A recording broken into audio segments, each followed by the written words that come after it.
Waouh, waouh. Franchement, ce match, heureusement on gagne, hein, parce que Tottenham, qu'est-ce qu'ils ont rien foutu de ce match à part faire des grosses fautes. Les gars, c'est trop, c'est trop, c'est trop.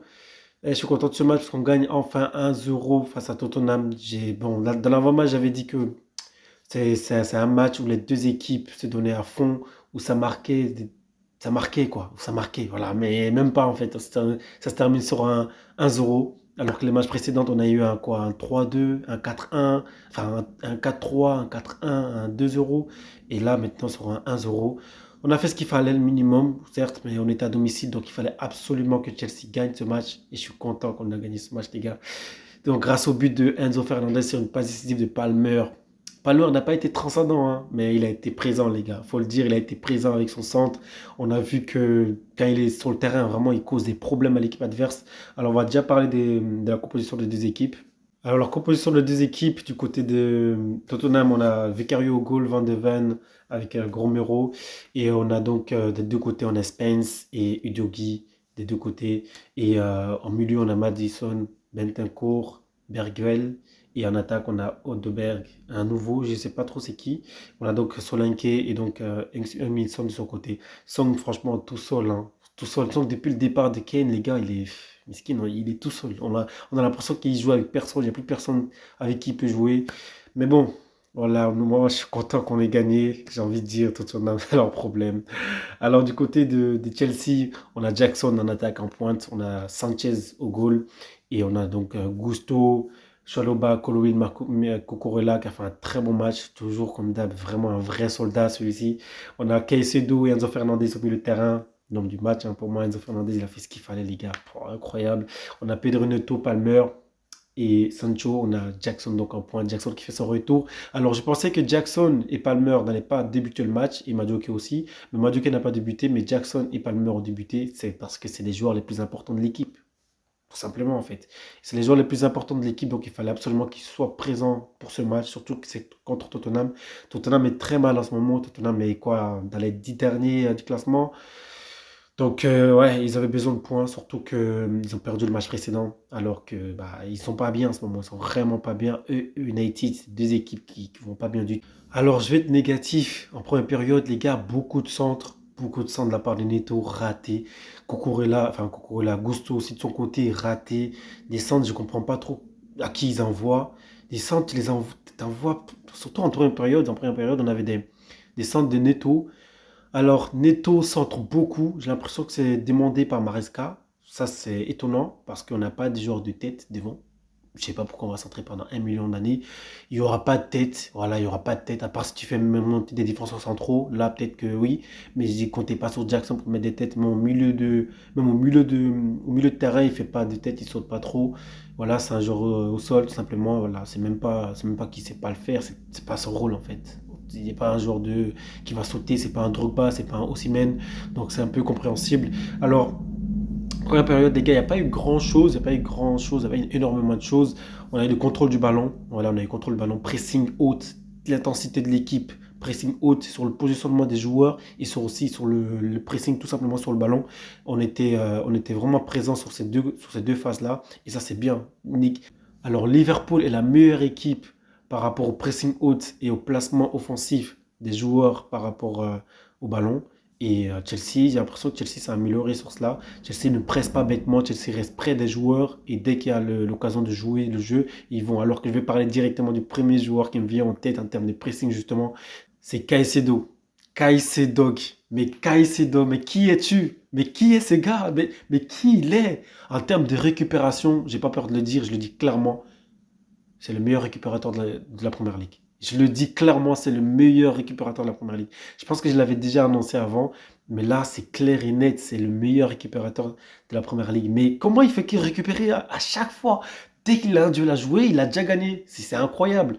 C'est incroyable, les gars. En première période, Il était partout, partout, sur chaque occasion. Alors, on a réussi à tenir le ballon pendant quelques temps avec Enzo Fernandez qui avec ses passes malins sur des lignes. Et on a aussi du côté de Sancho qui a essayé de dribbler. Sancho, par contre, Sancho, il veut pas centrer, hein. Il veut pas aller dans son côté et centrer. Il préfère rentrer dedans. Il veut rentrer, forcer sa frappe. On a vu qu'il a armé à plusieurs reprises. Il a voulu la mettre dedans. Mais franchement, il aurait pu le tenter. Mais les défenseurs de Tottenham s'étaient bien centrés au milieu devant devant la cage. Donc, ce qui faisait que quand ils rentraient, ils ne pouvaient pas tirer parce c'était un bourbier devant. Ils étaient tous au même endroit, donc il ne pouvait pas tirer. Mais il a tenté à chaque fois d'essayer de rentrer et lâcher sa frappe, mais malheureusement, il ne pouvait pas. Il faut le dire aussi que les défenseurs qu'il tenait avaient bien fermé le côté pour pas qu'il aille pour centrer. Malheureusement, il n'a pas pu marquer son but, mais je suis sûr qu'il va marquer au prochain match, parce qu'on voit qu'il a faim, qu'il veut vraiment marquer. Alors, on va descendre à Palmer, les gars. Palmer a fait un bon match. Voilà, moi je trouve qu'il a fait un bon match. Il avait fait déjà une fois, c'était pas trop ça, mais la deuxième, alors la tête d'Enzo Fernandez. Il faut dire aussi que Enzo Fernandez aussi, il avait tenté de marquer sur un centre de côté, je pense, de Cucurella ou de Neto, je sais plus. Et il a tenté d'essayer de mettre le pied, ou la balle, malheureusement, je sais pas, il y a un bourbier, il tombe par terre, il glisse, et la balle reste à côté de lui, et il voit il aurait pu la taper, mais c'était déjà trop tard, donc il était déjà à terre, il pouvait plus la taper au fond du goal. Mais on avait vu que c'était déjà une action dangereuse, car on a vu donc que c'était une action dangereuse, que Enzo Fernandez aurait pu peut-être marquer un but. Donc après ça, on a eu le but d'Enzo Fernandez justement en deuxième période sur la tête. Et on en parle ou pas? Je crois qu'on va en parler. Faut en parler, c'est trop. L'arbitrage, les gars, l'arbitrage. Pour moi, c'est un rouge. C'est pas un jaune, c'est un rouge. C'est bon ou pas? Je parle de ça, là. Ça, c'est un rouge. Ça, c'est un rouge. C'est pas possible autrement. C'est un rouge. J'accepte pas autre chose qu'un rouge. Ok? Quand c'est contre Chelsea, ça sort des rouges très facilement. Mais quand c'est contre des. Ça ne fait pas donner des rouges, là. Sérieux, c'est un rouge. Mais regardez-moi ça. On dirait qu'ils veulent casser l'histoire de ces clubs. C'est que ça. Avant qu'ils achètent des joueurs, je crois qu'ils leur disent, il faut que tu casses les joueurs, hein. C'est ça ton contrat. Si tu veux pas, on va pas te signer. Avant de signer à Tottenham, on te demande, est-ce que tu es prêt à casser des joueurs en première ligue? Parce que c'est ça leur jeu. Depuis que je regarde la première ligue, Tottenham, mais toujours, ils cassent des joueurs. Mais ça, c'est une vilaine faute, ça. C'est quoi ça? C'est un carton rouge, mais deux fois. Alors que l'arbitre préfère rester tranquille et ne pas donner le carton rouge. Alors déjà, il faut dire qu'il y a eu le but de Pape Matarsa qui récupère le ballon et qui... Putain. Et j'avais pas vu la faute. J'avais pas vu la faute sur Caicedo. Je l'avais pas vu vraiment en faute. Et donc quand je vois, il prend la frappe, il prend la balle, il avance un peu, il lâche la frappe. Mais comment elle rentre? Mais comment elle rentre? Il faut le dire, je pense qu'il y a une faute de main de Sanchez. Non, je pense qu'il aurait pu faire mieux. Mais la balle venait super vite aussi. Il faut le dire qu'avec quelques rebonds, faute, une vraie faute qui méritait carton rouge. Et il faut dire que l'arbitre ne voulait même pas écouter les joueurs, hein. Ils sont tous venus lui parler, ils s'en foutaient, hein. À chaque fois que quelqu'un venait lui disait non, non, non, non. Mais j'ai pas compris. C'est à ce point-là. C'est trop. Les arbitres, ils en ont rien à faire de Chelsea, hein. Quand c'est City, ils sont prêts à tout accepter. Mais quand c'est des Chelsea, laisse tomber. On dirait qu'ils ont un problème avec Chelsea. C'est pas la première fois que je le dis. Mais là, c'était trop. C'était trop. Alors, dans la suite du match, on a eu Madueke qui est rentré. Madueke est rentré, ça c'était bon aussi.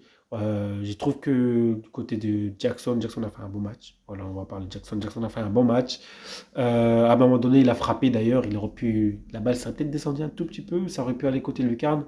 Et c'était intéressant aussi ses appels de balles qu'il remettait aussi derrière et il faisait bien jouer. On voyait qu'il était en forme d'ailleurs. Il était vraiment en forme. J'ai senti qu'il était en forme, qu'il était fit.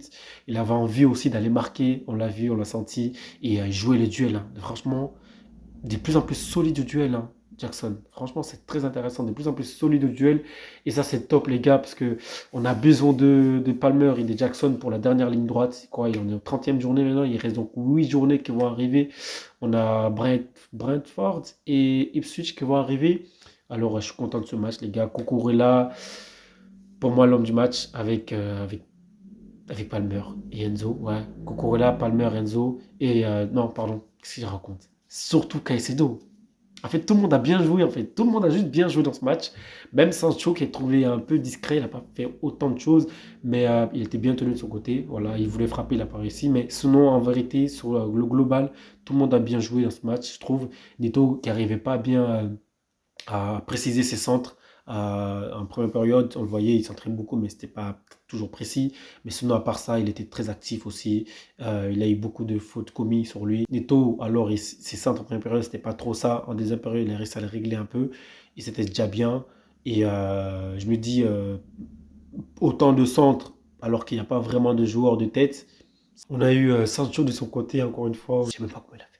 Et c'était une très belle frappe. Par contre, Vicario qui était bien placé arrive à l'enlever. Je ne sais même pas comment il a fait. Son vitesse réelle, ça va tellement vite que il tape juste le ballon comme ça avec la main et ça va très vite. Et la balle qui monte. Et je comprenais pas. Il a touché ou c'est Sancho qui a tiré en l'air? J'avais même pas vu la main tellement ça allait vite. Ouais, c'était une très belle action de sa part.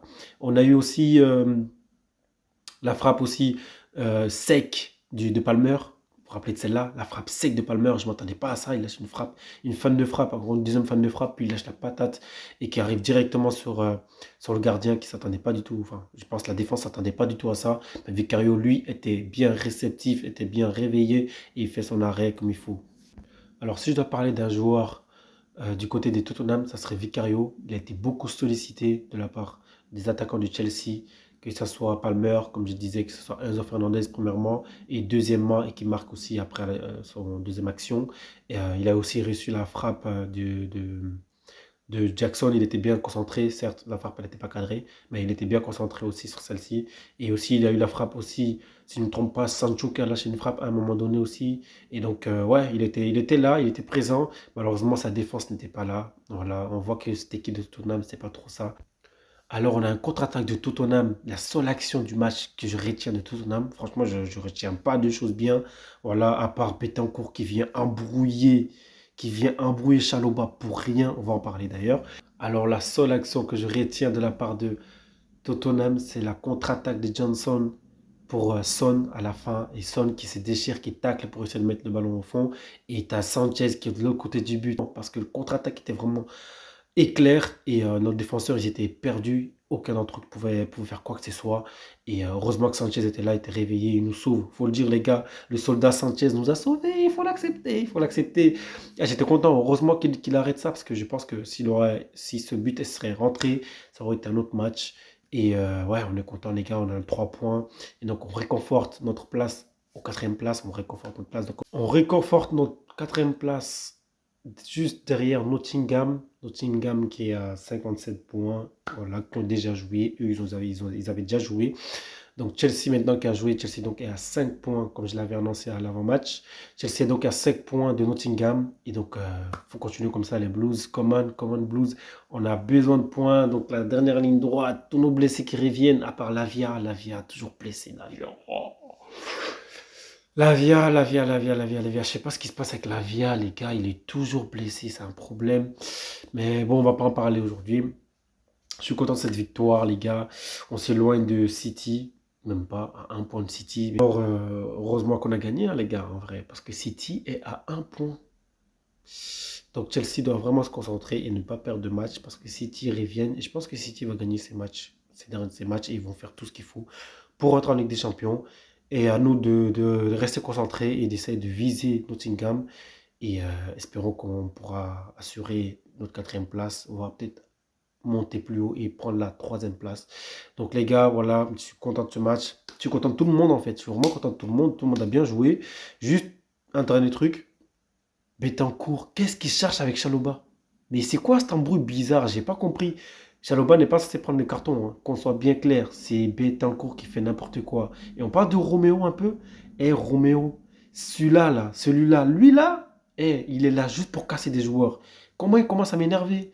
Il est là que pour ça. Il joue même pas de match. Toujours agressif. Excès d'agressivité pour rien du tout. Ça vient dès que ça joue des duels contre eux, quand ils jouent contre Arsenal, Chelsea, dès que c'est un derby de Londres tout simplement, Tu as ce deux-là, là, Betancourt, Romero, mais surtout Romero, il se déchire, il fait tout ce qu'il faut pour ça, d'énerver le joueur adverse, de casser, de faire des fautes bêtes, stupides. Moi, il m'énerve à un point, j'ai envie de genre, prendre une vidéo, faire une vidéo juste pour l'insulter. Et c'est pas la première fois, parce qu'en fait, il fait ça tout le temps, dans tous les matchs. Romero, il a toujours un duel agressif à jouer avec quelqu'un, toujours, et il est toujours en tort, mais genre, il n'est même pas étonné d'être en tort parce qu'il sait qu'il fait exprès. Ce gars-là, il doit commencer avec un carton jaune dès le début du match. Ça va peut-être les calmer. Mais vraiment, la faute, la vilaine faute que Caicedo a reçue de la part de Matassar, moi j'ai dit, c'est clairement un rouge. Je ne veux rien savoir. C'est un rouge tous les jours. Et l'arbitre qui ne veut pas écouter les joueurs qui sont en train de réclamer une faute, mais c'est lunaire, c'est lunaire. Il ne dit pas non, je veux pas, je veux rien savoir. Il dit non, partez, arrêtez de me parler, partez. Carrément, presque, genre, il était presque à sortir un carton s'il continue à parler, mais va voir l'action, il y a clairement faute. Il y a clairement faute, voilà. Donc, tu es sur le terrain, il y a tes arbitres qui sont à l'extérieur, ou tes arbitres de touche, va leur parler, va leur demander. En plus, il y a la VAR. Mais ils voulaient refuser. Heureusement que les joueurs ont forcé et jusqu'à ce que la VAR a été enclenchée. Donc, abonnez-vous sur les réseaux sociaux, Instagram et TikTok. Voilà, abonnez-vous, allez me voir là-bas parce que là-bas, je vais parler d'autres choses. Je ne vais pas parler que de Première Ligue. Je vais parler de la Liga. Voilà, je vais peut-être parler même de la Serie A. Je vais parler de beaucoup de choses là-bas. Donc, likez, abonnez, commentez et partagez.